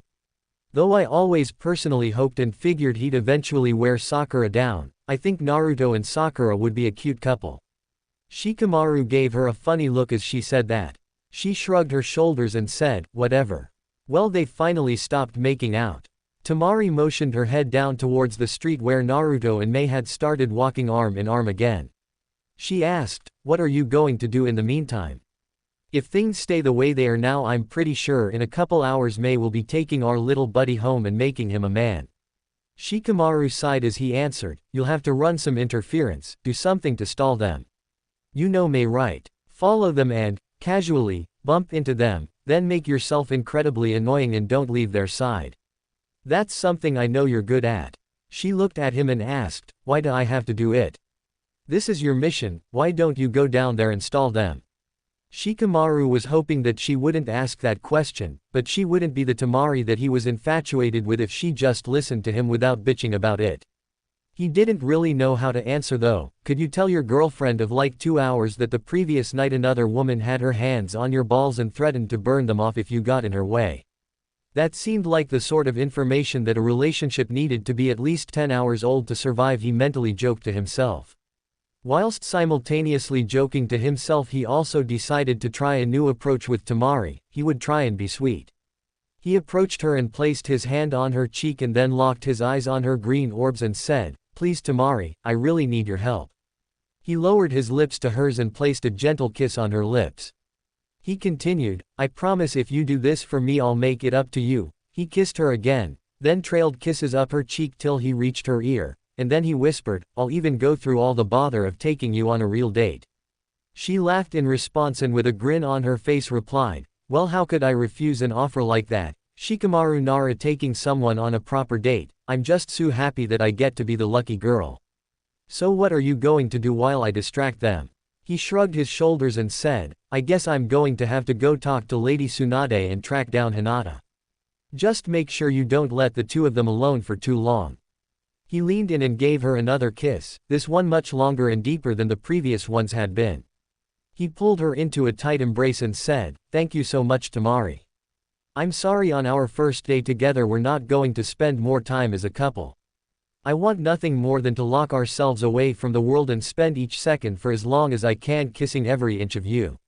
He kissed her again, then groaned as he continued, "I guess we should separate, I'll see you as soon as I can."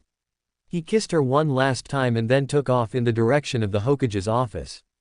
Tamari sighed as she watched Shikamaru speed off into the distance. He didn't even give her a good idea as to how she was supposed to bother Mei and Naruto. She thought to herself, "Damn, he really is a lazy, but at least he's one hell of a kisser." She then jumped to the next rooftop following after Mei and Naruto as she started to formulate a plan to break up their little date. Chapter 7. Sasuke was seated at the main table inside the Akatsuki's hideout where he had been recovering from his eye surgery. Madara was there discussing strategy, and the newest recruit to the group, Kabuto, was also there listening. Sasuke was barely interested in what Madara was saying, but he was there pretending to listen. Sasuke was still annoyed by the fact that Kabuto had joined them. He had always hated Kabuto when they both worked for Orochimaru, and now he was pissed that the creep was going to be here with the Akatsuki. Zetsu finished his update on the success of Kisami's infiltration into the village hidden in the clouds. Madara said, "Now since Kisame is focused on acquiring the 8 tails for us, the rest of us should be focused on the 9 tails. Sasuke, seeing as you have such a close relationship with the blonde Jinchuriki, your thoughts would be of great help. I expect the great nations to try and shelter and hide away their remaining tailed beasts, so we need to figure out some way to draw Naruto away from Konoha. What do you think would be the best way to accomplish this, Sasuke?" Sasuke's annoyance grew at the mention of his relationship with Naruto.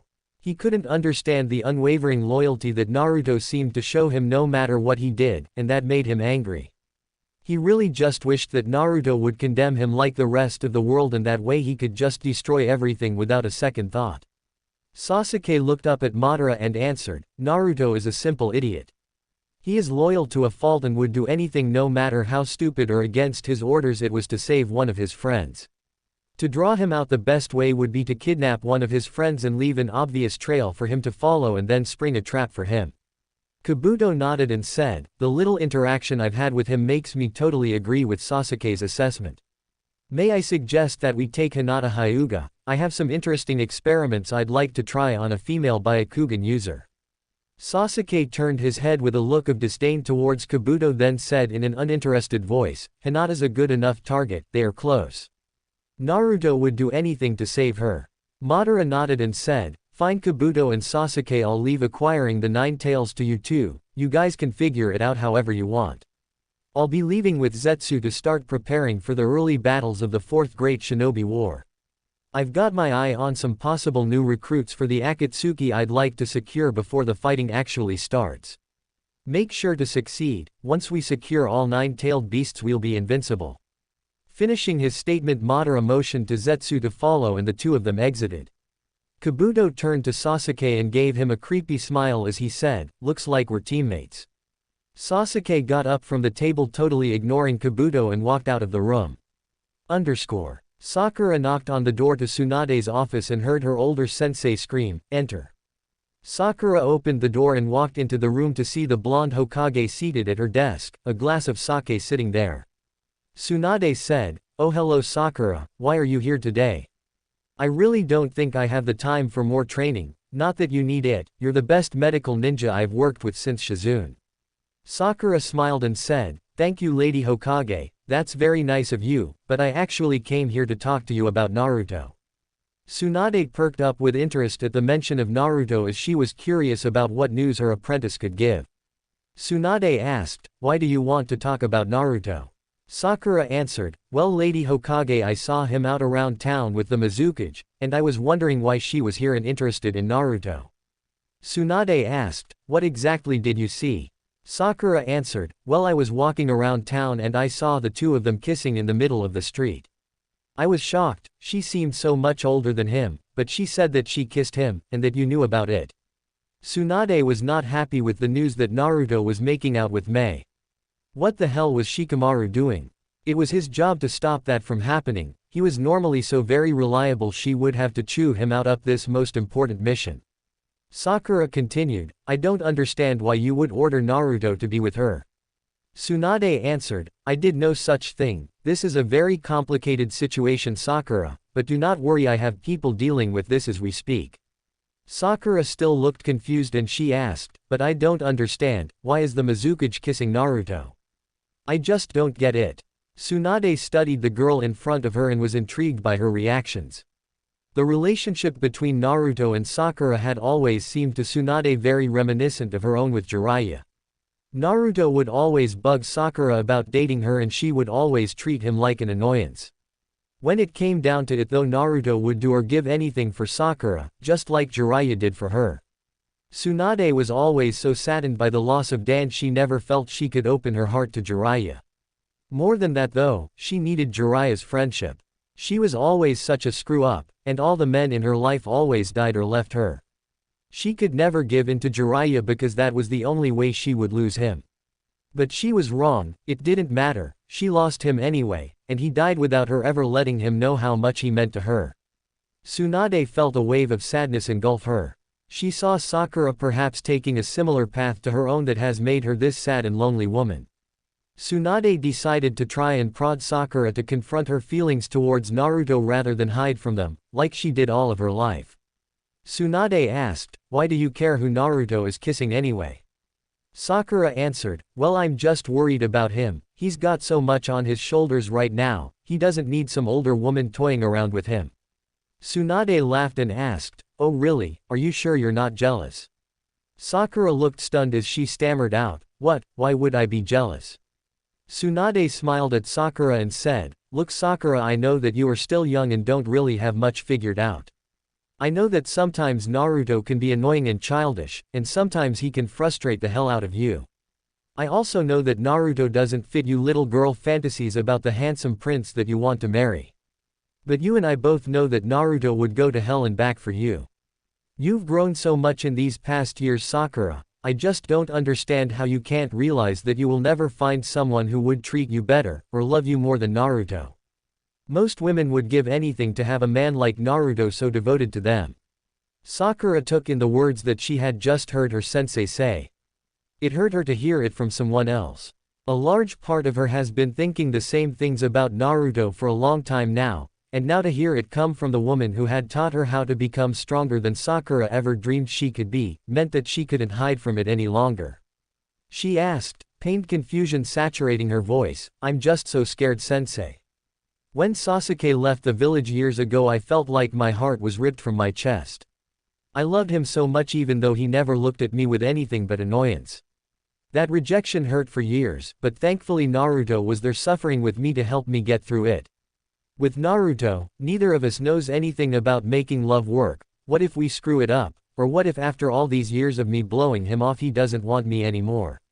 I got through Sasuke leaving me because of Naruto. If I lose him too I'd be all alone. I just can't risk it, I need him too much. He's the only person I can count on." Tears started to roll down Sakura's face as she confronted her feelings about Naruto, and Tsunade got up from her seat and pulled her young apprentice into a hug. She said in a comforting voice, "Sakura, I understand better than anyone the way you feel. Jiraiya was just like Naruto. He bugged me for years and years and I always ignored him, but whenever something terrible happened he was always there to pick up the pieces for me and put a smile on my face. I needed him and counted on him more than anyone in the whole world. Part of me always wanted to give in and be with him heart, body, and soul, but I was just too afraid. All the men I showed my love to always died, so I thought if I never let Jiraiya know what he meant to me I could have him with me forever. But then something even worse happened, Sakura. He died anyway, and he died never knowing what he truly meant to me." Tsunade also started to cry as she continued, "I have so many regrets in my life, Sakura. I may be one of the legendary Sannin, but I'm also a legendary. But of all those regrets, the worst one by far is never being with Jiraiya. Not being able to ever see his stupid goofy smile after we kissed. Not being able to feel his warmth next to mine in bed after we made love. Dan was my first real love, but Jiraiya was my soulmate, and it kills me inside every second of every day that he died fighting for me in our village and he never knew how much I loved and appreciated him. Don't be like me, Sakura, don't lose Naruto because of your own weakness. He looks at you just like Jiraiya always looked at me. If you never let him know for real how important he is to you, those looks will haunt your heart for all of eternity." Sakura looked up at Tsunade, eyes still full of tears, and she said, "Wow, sensei, I never knew you loved Jiraiya that much."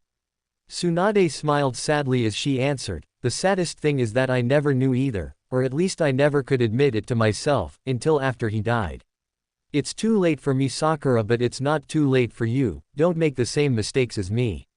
There's no one who deserves to be loved and appreciated more than Naruto, and you've always meant more to him than anyone in the world, Sakura. The two of you might make each other miserable sometimes, but I know for a fact that if you don't end up together you'll be even more miserable." The master and apprentice broke out of their hug and Sakura asked, "So what do I do, Tsunade?" Tsunade answered, "All you can do is go out there and tell him how you feel. Just be truthful, Sakura, don't try to manipulate him.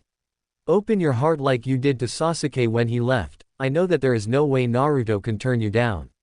You are the girl who will always hold the dearest spot in his heart." Sakura wiped the tears out of her large green eyes and stiffened up straight as she said, "Thanks, Lady Tsunade. I'm really glad you were here to help me sort out my feelings, for these past years I've been so confused about Sasuke and Naruto. But seeing Sasuke this last time, I saw there was nothing left of my friend. I'm not even sure if there was anything there in the first place. I think I might be ready to give Naruto the chance he deserves." "You are right, sensei, not only would Naruto do anything for me, but he also knows me better than anyone. He could see right through me the last time when I tried to play with his emotions. I feel so bad, I've always relied on him so much, and he's given me all I've ever asked for and so much more. All I've ever done for him is take him for granted and punish him, and he always takes it with a smile and keeps on loving and supporting me. It's time, Lady Hokage. It's time that Naruto gets to be happy. It's time that I look into his hopeful blue eyes and tell him what he deserves to know. That he is the greatest friend and companion anyone could ever hope for, and I want to spend the rest of my life trying to live up to him and make him feel as good as everyone whose life he has ever touched. And I want to let him know the most important thing, that I really do love him."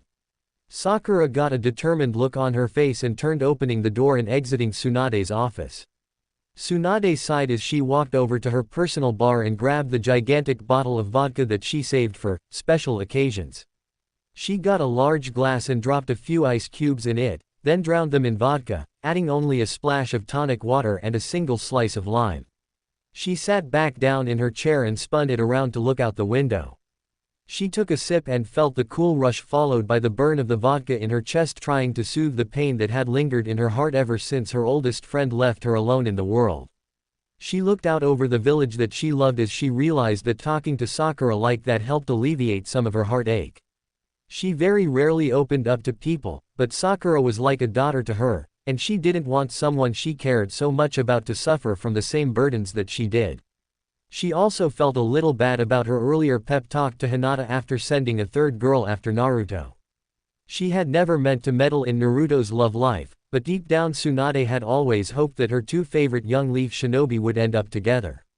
She wanted the two of them to live the life of happiness that Jiraiya and she never got to. It really was amazing how much Naruto, Sakura, and Sasuke were like Tsunade and her former teammates in the Sannin. She frowned as the sadness of her own life washed over her. She really hoped with all of her heart that things would turn out right with this war and everything else. She wanted nothing more than to see Naruto and Sakura save the world from Madara and his minions, and then live a long happy life as the Hokage and his wife. Tsunade slurped down the rest of her drink and got up to make another one as she smiled at the picture she had in her mind of Naruto and Sakura's future family. Chapter 8. The early afternoon sun shone brightly upon Naruto and Mei as they were walking together taking a scenic view of the forest outside of Konoha. Naruto decided that he wanted to show Mei a pond that was just outside the city that he swam in on occasion. The two had talked about many things over their breakfast, topics ranging from how difficult it was for Naruto growing up as a Jinchuriki to the troubles in Mei's village rebuilding from the nightmarish reign of the fourth Mizukage. Mei found that every minute she spent talking to Naruto, or even just being around the warmth he exuded, made her want him more and more. She was amazed that someone with so many burdens both past and present could still turn out as such a sweet and tender man. She also couldn't help but laugh at his often goofy nature, but it wasn't a mean or spiteful laugh, it was a grateful laugh. Grateful that in such troubled times a man who was forced to fight and be the pillar of strength for his village could still be so cute and innocent. Naruto was walking along with a gigantic grin plastered on his face. He liked the sensation of Mei cuddled up on his arm, and while he was still nervous about this being a date, the heated make-out session in the alley had really picked up his confidence. He still wasn't sure why Mei was so into him, but he was certainly glad that she was. He turned his head to look at her as he heard her say, "The countryside really is very beautiful here, back home it's much less colorful." Naruto shrugged his shoulders, to him trees were trees, but he was glad that she was enjoying herself. He said, "Yay, it's like this all year round, this area is really awesome. I can't wait to show you the pond that we're headed to." Mei smiled at him as she asked, "Are we going to go swimming?" Naruto answered, "I guess we can if you want. I didn't bring my trunks, but I can always swim in my boxers." "Did you bring anything?" She smiled and answered, "Oh, don't worry, if we want to swim I can make something work." Naruto gulped as he saw the sultry look she had in her eyes as she said that. He looked down at the large amount of cleavage she was showing and his mind started to picture her dripping wet in a very skimpy bikini. She caught his eyes looking at her, filled with a timid lust, and she was filled with the overwhelming desire to kiss him, so she leaned in and captured his lips. Naruto was surprised at first but then started to happily return the kiss. She put one hand on his and the other guided one of his free hands up to her chest. Their lips broke apart and she whispered, "This is so good, Naruto, you taste delicious." She then kissed him hard again. Naruto liked the feeling of her hand and liked the softness of her in his hands. Still being inexperienced with woman, Naruto instinctively wrestled tongues with Mei while squeezing the that had been placed in his hand. They kissed heatedly for several minutes until Mei pushed Naruto down onto a bench that was nearby and landed on him, legs spread across his lap. Their lips never broke apart as they found their way to the seat. Naruto was excited and more turned on than he had ever been in his life. Mei's lips were still glued to his, and now he could feel her grinding back and forth on his lap. The heat of her body so close to him felt like electricity tickling his senses across his entire frame. His one hand was still exploring her, but his other free hand got brave and reached out to grab. He felt the wonderful softness of her flesh through the light fabric of her dress, and took it as a good sign when he heard a moan of pleasure as he applied pressure to her bottom. In response to that, she started to rock into his lap even harder. Mei was quite happy that Naruto seemed to becoming more confident and aggressive towards her. She wanted him to touch every inch of her body, feeling his strong manly hands, and had the fires of passion that had long been dormant inside her burning hotter than the hottest lava she could create. She moaned in anticipation as she could feel his rapidly growing erection rub against her through the fabric of his pants. She took one of her free hands and lowered the straps of her dress, letting it fall, exposing her left. She broke away from his kiss and pushed his face down to her exposed nipple and started to nibble on his ear as she begged into his ear, "Kiss me there, Naruto, you feel so good." Naruto looked for the first time in his life at a woman's bare and could see the tiny pink nipple standing at attention. He could also see very small pale hairs on her, standing on edge, seemingly percolated by the intense electricity being created between the two of them. He thought it was the most amazing thing he had ever seen and almost instantly put his lips to her nipple and his tongue began to caress it. He couldn't explain what it tasted like, but surely heaven could be no better, and the heat of Mei's breath on his neck as she panted in pleasure to his touch made him feel like the most powerful man in the world. She sunk her teeth into his neck in a playful bite, and the surprise and pain of her action upped the already absurd levels of excitement coursing through him even higher. She whispered into his ear in a pleading tone, "God, Naruto, more, bite me, grab me as hard as you can, I want you, I need you." She pressed her weight down onto his lap again and took another bite into his neck. Naruto pulled the other strap of her dress down and started to kiss and bite her other nipple. Mei's hand grabbed one of Naruto's hands and pulled it from where it was planted firmly and guided it under the front of her summer dress. She then pulled it all the way inside of her panties and took one of her fingers on top of one of his fingers and slid both into the folds of her very wet and excited vagina.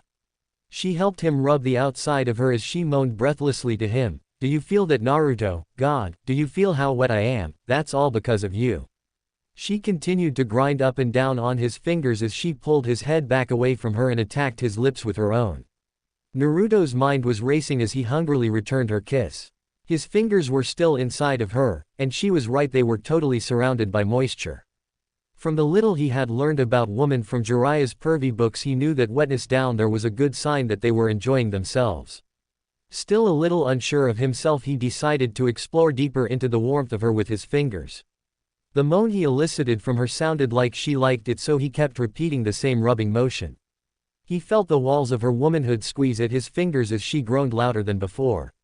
He felt her hand that had moved away from his fingers reach down into his pants. It found its way inside the loose-fitting ninja pants, and then he felt the heat of her hand reach the inferno that was raging. She pulled back from his lips, a mischievous grin plastered on her face as she looked down on him and said boldly, "And this is what I do to you, Naruto."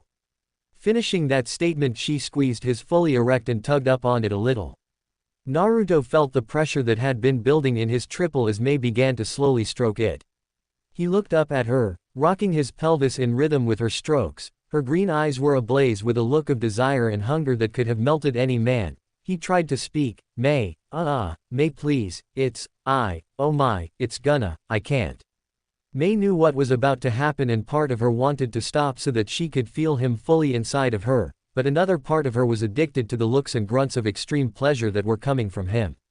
She felt incredible, the power she had over him. She could feel his heart racing and his throbbing. She had forgotten how good it felt to have a man that she desired completely under her control. Naruto was lost in a haze as he one more time tried to warn her the best he could, "Mei, please, stop, Then his brain just glazed over as the release came erupting in his pants and all over Mei's hand. She smiled as she felt the heat of Naruto's cum spill out of him and run down her hand. She heard him groan and thought he looked incredibly sexy as the calm of a man who had just came washed over him. She stroked him a few more times, milking him of everything as he started to deflate in her hand. She felt him relax back against the bench for a second, a look of pure contentment plastered on his face. She eventually disturbed this once she finally withdrew her hand from his pants, and that snapped him out of his blissful stupor, and he suddenly looked scared as he started to bluster out, "Oh my God, Mei, I'm so sorry, it's just you're so beautiful and you kept going, I just couldn't stop it." She laughed at his apology and planted a very soft kiss on his lips. After the kiss she said, "No need to apologize, Naruto, I wanted to make you feel as good as you make me feel. I don't know how to explain it, but these past days with you have been the best I've had in a long time. She kissed him again. Naruto smiled his goofy grin at her and said, they've been pretty good for me too, especially today. His grin got stupidly wide after saying that. But I am sorry about the mess. Mei giggled again and indicated to the comb on her hand and answered, oh this is nothing. And to prove her point she licked some of it off of her hand. Seeing her lick his comb off of her hand amazed Naruto, and he just slumped all the way back on the bench admiring the beauty of the woman in front of him. Naruto just said, wow Mei, I just can't believe how beautiful and awesome you are, I never want you to leave the village.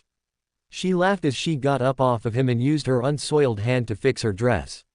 Then she stood up and grabbed a few leaves to wipe the remnants of Naruto's excitement off her other hand. They sat there in silence for a few moments as she continued to clean up a little and Naruto tucked himself back away. She then turned and said, well, let's head back to that pond you wanted to show me. Just then a large cough interrupted them and they both turned to see Temari standing up the path staring at them. Naruto's face turned bright red in embarrassment as he said, oh hey Temari. Temari looked at both of them and then said, sorry to disturb you Naruto, but Shikamaru was supposed to meet me and he didn't, I'm a little worried. Shadow Boy's always punctual, could you please help me look? She really played up the concern on her face and voice, hopefully convincing Naruto this might be serious. Naruto looked at Temari and thought about what she said. No matter what Shikamaru said, he always went out of his way to be around Temari, so if he missed an appointment with her it could be something bad. The sudden concern that one of his closest friends could be in danger woke Naruto from his post-orgasm bliss and he snapped into attention and stood up saying, yay Temari, I know he wouldn't stand you up, this could be bad, let's go. He turned to Mei and said, geez Mei, I'm really sorry, but I've got to help Temari. Do you know how to get back to the village from here? Mei sighed as she said, yay sure Naruto, I can get back from here, no problem. One thing though Naruto, if you find Shikamaru please come to my house for dinner tonight. Naruto smiled and said, sweet, sure I definitely will, can we have ramen? Mei laughed and answered, of course I'll have Ichiraku deliver. Naruto grinned stupidly and said, that's great Mei, you're the best, thanks. Mei said in a sweet voice, anything for you Naruto. Then Mei switched to a heavily sarcastic tone as she addressed Temari. Oh, and Temari, if you happen to find Shikamaru and he's not too damaged, I'd love it if you and he would join us too. Temari was wary of the tone of voice the Mizukage addressed her with and even more disturbed by the murderous look in her eyes, but being the sister of the Kage meant that she needed to observe the niceties, so in a begrudging voice she answered, of course Lady Mizukage, I'd be delighted. Thank you. Now let's go Naruto. Then Naruto waved one last time and followed after Temari. Mei looked at the two walk off into the horizon and sighed in disappointment. She really enjoyed herself, and her body was tingling in anticipation of her next tryst with Naruto, which she had hoped would be mere minutes from now when they reached the pond he was taking her to, but now who knew when it was going to come. She slowly started to make her way back to the village, laughing in her head. Just how stupid did that pathetic little shadow ninja think she was? Sending your girlfriend in on a phantom search and rescue mission would not be what Mei would describe as staying out of the way, so she guessed that she would just need to get her point across a little more clearly next time.